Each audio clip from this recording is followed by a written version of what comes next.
Our final speaker, let me introduce to you John Clark. Many of you will know John Clark, long and distinguished career in London, over very many years, an authority on many subjects from the Roman period onwards. I think he started as a classical archaeologist, although he sort of moved later in time as things went on. But he's going to be looking this afternoon at ritual deposition in the Thames. So with a bit of luck, in a moment or so, we'll have John. Oh, we've got him on the screen. Hi. Oh, yes. Can everybody see that? We're all good. Right, okay. When I joined the staff of what was then the Guildhall Museum, later the Museum of London, and looked at the collections, one realised pretty quickly how many of the collections, or the finest objects in the collections, came out of the River Thames. And it wasn't only prehistoric, it was everything else. So it was, when I retired, I began to look seriously at why there were so many fine medieval objects in the medieval collections that came from the Thames. So here's Vauxhall Bridge. I think we've heard about that from John Cotton. Some Bronze Age Londoners pondering why they are throwing so many fine objects into the river. It was some sort of ritual. Were they votive offerings? Well, gradually, a more neutral term became adopted: special deposits in watery places. And even that's become more neutral as one realised that not all special places were watery. And there were these clusters of objects in all sorts of locations. And this certainly applied to the medieval period. Out of the medieval collections in the museum, some 2,600 objects from the 5th century to the 15th century came out of the river. And they were some of the finest objects in the collection.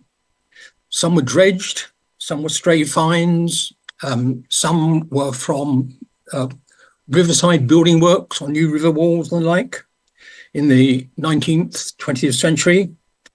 And objects acquired from the 1970s onwards from the growing activities of mudlarks, particularly once they started using metal detectors.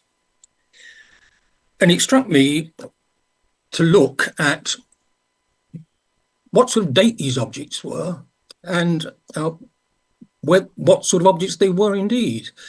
So I looked at the whole gamut of the medieval period, from early Saxon to late medieval, roughly 200-year periods in each of these columns. And of course, there's very high spot under late medieval personal items, dress accessories, belts, buckle ends, and so on. And religion, which we'll come back to. And of course, those two overlap. If you have a belt end with a saint on it, is it a personal item or is it religion, or effectively both? But the one that stood out, of course, was weaponry. That is actually another lecture. But to look at it briefly, all the way through from early Saxon to late medieval, weapons finished up in the river. Why did they finish up in the river? Bradley, back in 1990, said of the late Bronze Age in particular, there seems to have been a clear identification between finds of weaponry and watery locations. But I do want to look briefly at a couple of medieval instances of this that do suggest there is some connection. Early Anglo-Saxon, 5th to 7th century, spearheads from the Thames. Interesting distribution. All of these in the medieval collection of the museum. Over 100 spearheads. And you always really see some sort of selection in that for the early Anglo-Saxon period, The weapon of choice to find its way into the river was a spearhead, not a sword, not a shield boss, not a sax or anything else. On my count was 1 sax, 1 shield mount, 2 shield bosses, and 3 swords of this early Anglo-Saxon period. And where do they come from? Interesting cluster underneath the word Brentford. It's actually Brentford Kew, Sion, that sort of area. And this brings us to the notorious Brentford Triangle, also known as Old England, local name, around the confluence of the River Brent and the River Thames, a marshy area with all sorts of wandering streams, former courses of the Brent, backwaters of the Thames, coming together with the lake in Sion Park, for example, as an old stream bed. Dock and a railway yard built in the 19th century, 46 spearheads, 1 sax, 2 swords. And going on as well, it's not one dramatic event. So I will leave it there because something was happening at Brentford. Brentford's a very important location, well worth looking at more closely. Jump straight through to the end of the Middle Ages, daggers. And they come, not surprisingly, from the city, area in particular, City and Southwark. They're the sort of weapon that every man about town wore as much as a badge of status and dress accessory as functional.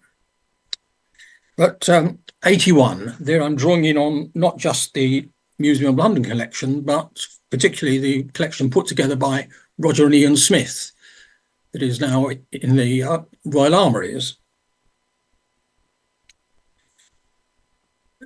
And these are all from the river. There are no daggers from DUA Molas excavations of waterfront sites, though they did find one Rondel dagger sheath.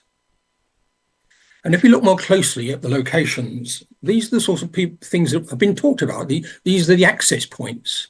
These are the areas where you can get to the river.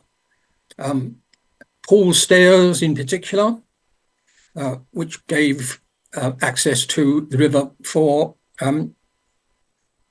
small boats, for ferries, for wherries, ferry across to Bankside, ferries upstream to Westminster. So were they just dropped off accidentally by somebody accessing a boat? Probably not, because some of them are rather special. There's this group found in 1969 when Peter Marsden was investigating this cofferdam that had been put in for a new river wall forward of the old one.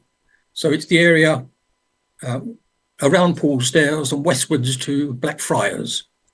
Several ships came up, of medieval and post-medieval date, and a cluster of knives and daggers. And the thing about them is that several of them, both the daggers and the knives, seem to have been deliberately damaged, bent, even broken.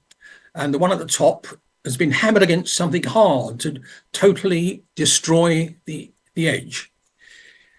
Well, if you looked at a group of prehistoric weapons that this had been done to, you might say something ritually killed, because there does seem to be evidence of the desire to, when disposing it out of something that was particularly powerful, to actually make it unusable.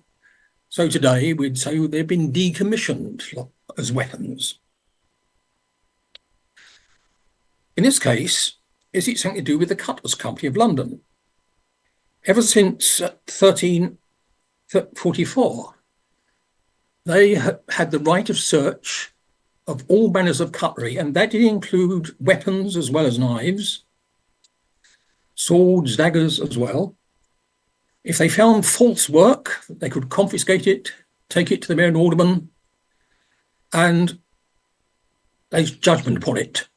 And this is to make sure that the falseness of the false workmen and the dealers who sell such things may be detected and defeated. And there's a 16th century reference, says indeed these swords, daggers, etc., knives that have been confiscated, were taken to Cutler's Hall in Cloak Lane, and there they were broken.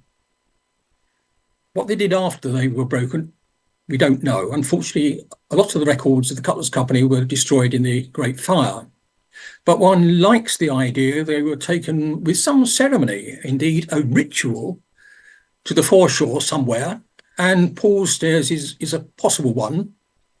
Public access, remembering, as we've seen from earlier pictures, most of the foreshore was not publicly accessible. There were the water gates, the public places where you could get to the river. Most jetties were on private land.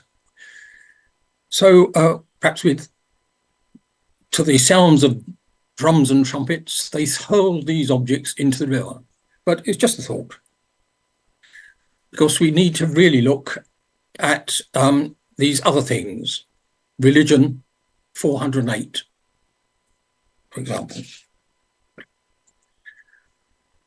Now, these overtly Christian religious objects include things like gold rings with figures of saints, a reliquary pendant, gold and enamel.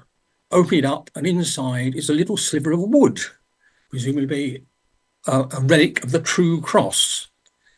So they vary from very personal items, but they all express a very personal faith in some way.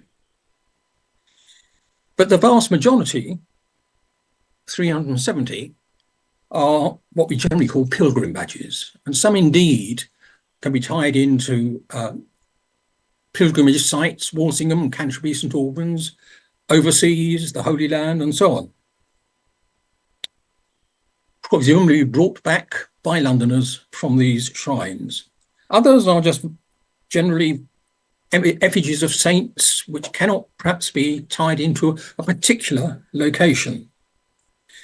Why so many? They are flimsy, decorative, tin alloy, lead alloy. Back in 1956, Ivanhoe Hume, who we've already heard about, Treasure in the Thames, his book, and he spotted how frequent they were as finds, not just from London, but from Paris, the Seine, and so on. Pilgrim badges finished up in rivers in very large numbers. And that always interested people, large numbers. And I asked, well, what is a large number? How do you define a large number? What is more than the expected number of things? However, Noel Hume was well aware that if there's any documentary evidence at all about the power and meaning of a pilgrimage badge, it was something you kept. You didn't throw it away, because inherent in it was the power of the saint in times of sickness or in bad luck and so on. You had been all the way to his shrine and you brought something that was not only a memento and a badge of, as it were, sort of honour, but a relic for future prayer. So to throw it in the Thames when you got back to London would be contraindicative. Ivanhoe Hume came up with a sort of compromise that each pilgrim may have bought a number of badges and thrown one into the river on his return as good luck or half understood thank offering for a safe journey. Well, that's where the picture stood until my old colleague Brian Spencer came on the scene and eventually produced a number of works on pilgrim badges, including these two catalogues, one of the finds from London, one of the finds from Salisbury.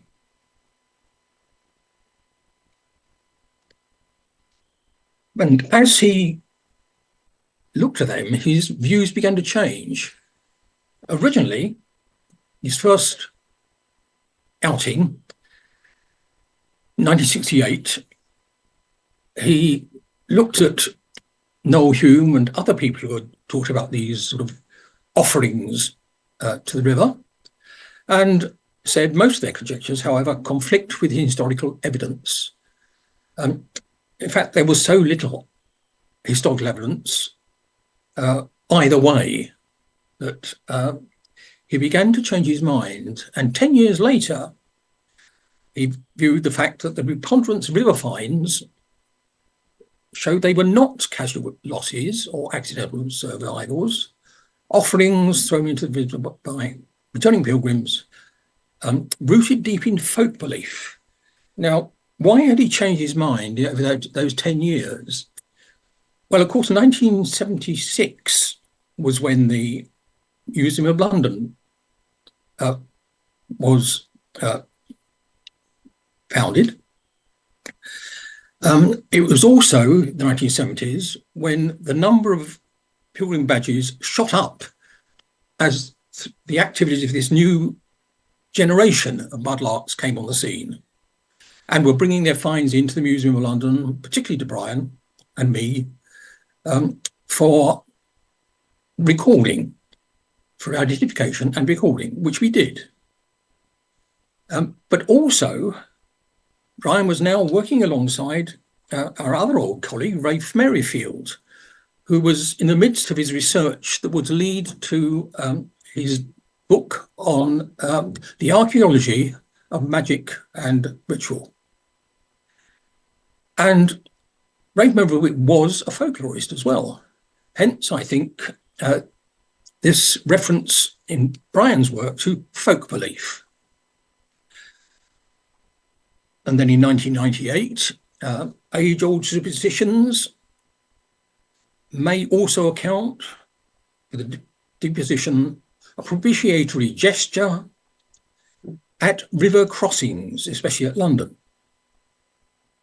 However, I think by 2000, he might have been drawing back a bit because he's now saying it's an enigmatic relationship, no longer a propitiatory gesture or a good luck offering, but an enigmatic, again, at river crossings and other waterside places. So we'll be coming back to river crossings, but that became, for a while, a standard sort of general approach to things. Here's Sarah Blick back in 2010. Once we refer to the sheer numbers. They must be important. They're sheer, given so many. Not an accidental occurrence. Wishing wells, hoping for greater rewards. Her article on pilgrim badges in an encyclopedia of medieval pilgrimage. Or Roberta Gilchrist, 2019. Part of a performance of a charm marking completion of a vow pilgrimage, thank offerings. Clearly a common practice, but not one that was documented in medieval texts. Now, on Monday, I was pleased to be online at a lecture that Roberta Gilchrist herself gave on the subject of Merit, the Medieval Ritual Landscape Project, which is a collaboration between the University of Reading and the Port of Antiquity scheme. And it's looking at finds reported to the Port of Antiquity scheme in England and Wales. So taking in a maybe much greater data set than I have and looking at seeing whether there's any special deposits in special places, shall we say. And I picked up, for example, deposition of pilgrim badges and many other objects that seem to cluster on parish boundaries. They have deliberately not looked at Thames finds. They're looking at various other areas. But at one point in her talk, Roberta Gilchrist did suggest that sometimes a river is a parish boundary, and that might account for some river finds. She did not elaborate. It was only during questions from the audience afterwards that somebody actually asked about pilgrim badges found in rivers. And Roberta said that she felt that the idea had never really been accepted by historians, and that it had been overestimated in the past. So it is perhaps something we can begin to legitimately say to question as an ongoing way of looking at finds of river badges. There's various other aspects, of course. For example, thinking back to those damaged, broken daggers and knives, and thinking also of the medieval habit of bending or folding a coin as part of a vow for various other reasons, but somehow pre-treating an object before you deposit it somewhere. And there are indeed badges, particularly heads of Thomas Becket, which have been broken, snapped off, folded at the neck, and usually snapped. Or this extraordinary one on the left, where when found, it was a little folded up block of pewter tin, opened up to the very fancy Madonna and Child badge on the left.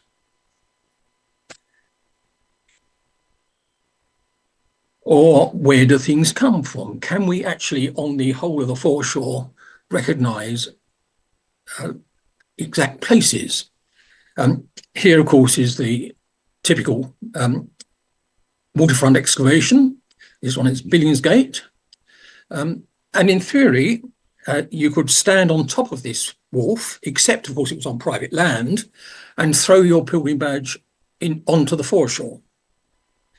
30 years later, a new waterfront is built further to the foreshore and to the front, backfilled with rubbish, which would land on top of the things on the foreshore, allowing for lots of tides in between and erosion and deposit and things moving around.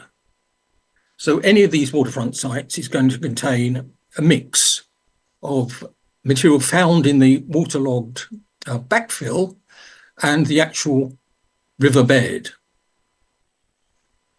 which makes estimating where it's from difficult. And indeed, as early as 1982, Michael Rhodes, another old colleague, commented on the Trig Lane material, that he felt it was difficult to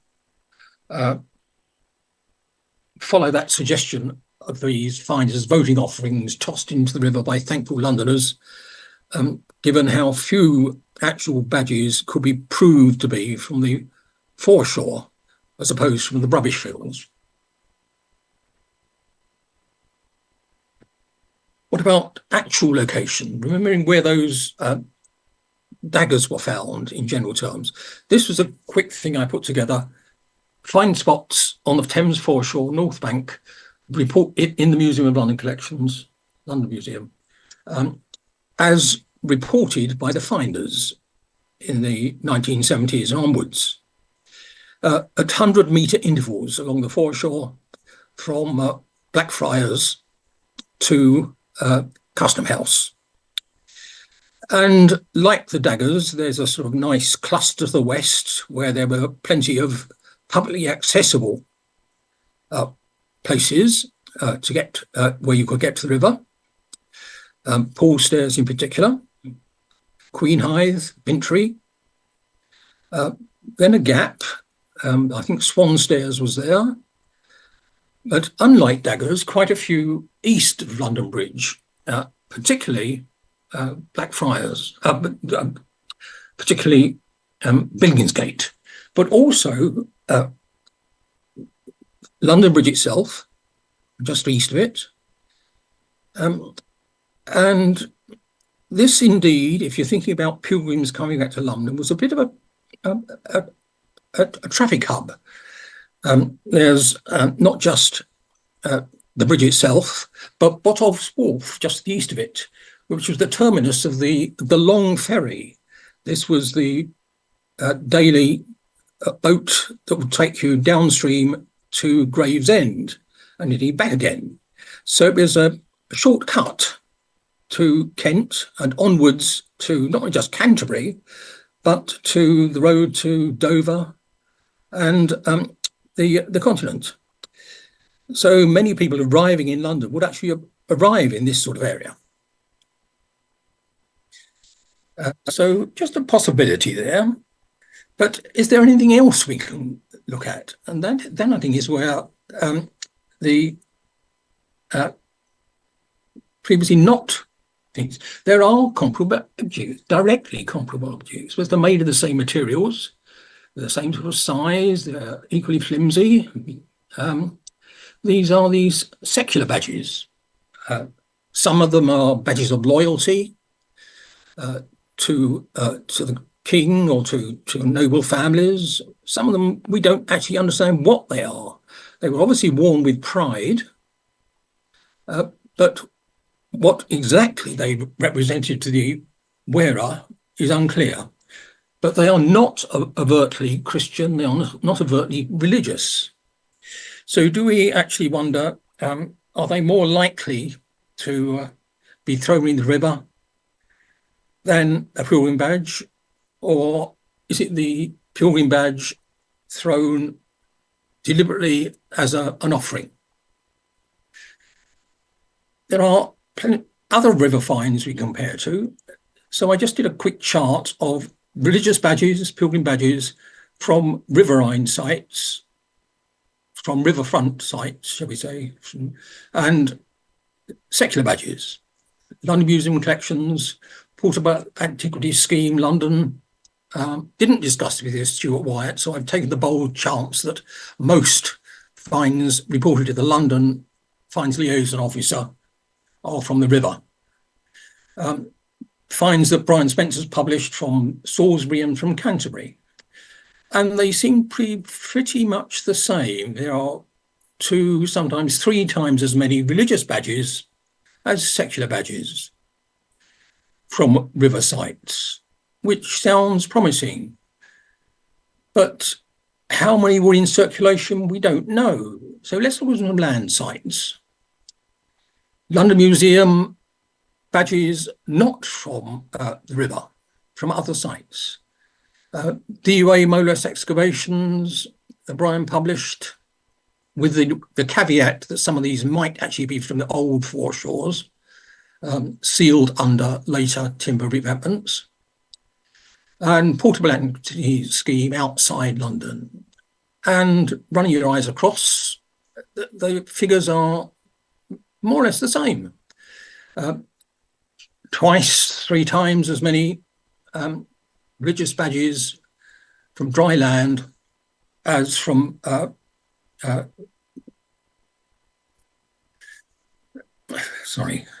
twice as many religious badges as secular badges from any sort of site. If you bring them together, 68, 72% from river finds, land finds.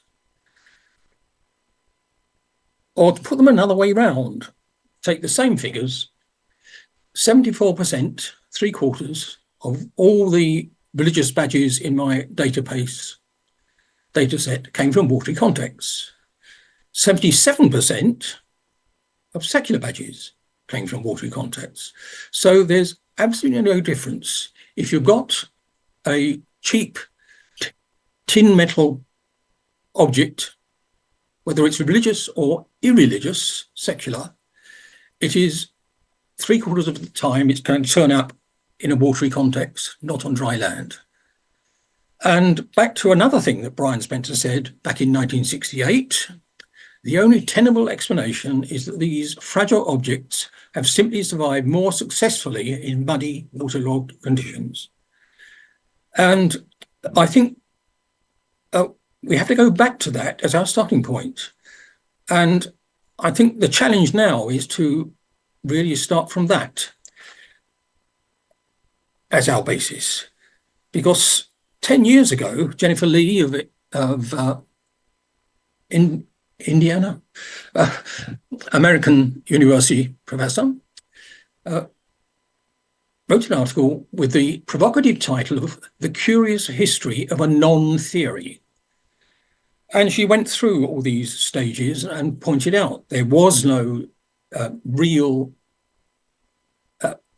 academic historical evidence to support it. It was a possibility repeated as a suggestion, then as an assertion, and it took on the mantle of fact. Well, that was 10 years ago. Unfortunately, she wrote it in a journal of art history, and I think it wasn't really taken on board by the archaeology community. But perhaps it can be now, and perhaps we can draw a line under this non-theory. So that's my conclusion. Not a badge too far, but 2,000 plus badges too far, and not ritual deposition in the River Thames. Thank you for inviting me to talk today. I've enjoyed it. I hope you have.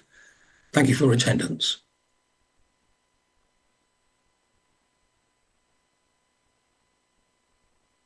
I remember, thank you very much, John. One of those that was badges excellent. found on Topping's Wharf, which found its way into Brian's thoughts and collections. So it seems that we're left with having to start again with badges, whether secular or whether religious. And of course, have to take into account that stuff may actually have moved in different directions, particularly along the water, before it's actually found. Anyway, that was the last subject this afternoon. It only remains for me, I think, on behalf of Lammas, on behalf of this Lammas Archaeology Committee, I could say thank you all for coming. I hope you all had a good time. I hope you all enjoyed it, and hope if we run one of these next year, which I hope we will, our 62nd, hope to see you there. Okay, many thanks for coming. Bye-bye.